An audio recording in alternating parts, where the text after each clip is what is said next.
Bonjour, bienvenue depuis le plateau télé et du Parlement régional des entrepreneurs d'avenir avec TLM et nous accueillons Carole Granat-Segers de Boustignon, président de Boustignon. Bonjour. Bonjour. Alors vous avez passé une quinzaine d'années à San Francisco et puis vous êtes revenu en France et vous présidez cet accélérateur de start-up, c'est ça? C'est ça. C'est ça, c'est Alors ça. expliquez-nous un petit peu ce que vous faites à Boustignon. Vous allez intervenir tout à l'heure sur l'aspect financement des entreprises, des startups. Vous dites que le financement c'est important, mais c'est pas C'est ça pas tout. forcément dont ont le plus besoin les jeunes chefs d'entreprise. Clairement. Tout d'abord, un peu d'histoire. Donc, Boustignon, c'est un accélérateur de start-up, certes, mais un accélérateur associatif. Notre premier objectif, c'est de créer une communauté de start-upers et d'entrepreneurs qui se soutiennent les uns les autres.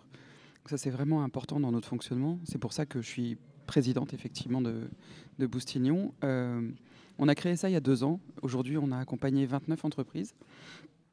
Plus de la moitié sont encore vivantes et bien vivantes, avec des jolis clients qui commencent à tomber et à se montrer. Euh, Notre premier objectif, et je pense l'objectif principal de l'entrepreneur, pour moi, c'est de trouver ses clients. Et notre promesse, nous, à Boustignon, c'est qu'à la sortie du programme, les entrepreneurs auront trouvé leurs clients.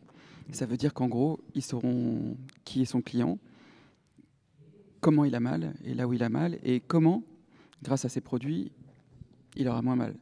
Alors forcément, s'il a des clients, il va facturer et il aura des rentrées, Voilà, il aura de des l'argent. recettes, du chiffre d'affaires. Exactement. Et dans un certain nombre de cas, évidemment, il y a besoin de lever des fonds. Dans des cas où, par exemple, il y a un problème de barrière à l'entrée assez faible.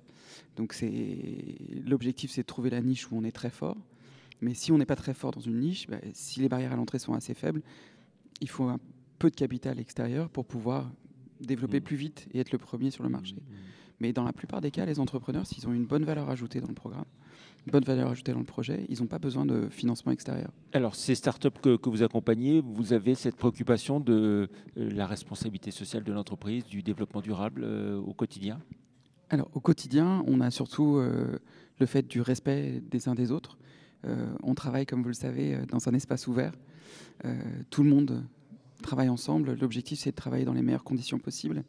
Et oui, la responsabilité sociale, oui, la responsabilité des uns envers les autres.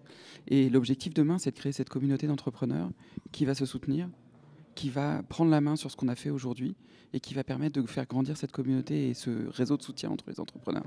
Donc quelque part, on a notre petite responsabilité sociale et sociétale qui est de se soutenir les uns les autres entre entrepreneurs pour que ça avance plus loin et plus vite.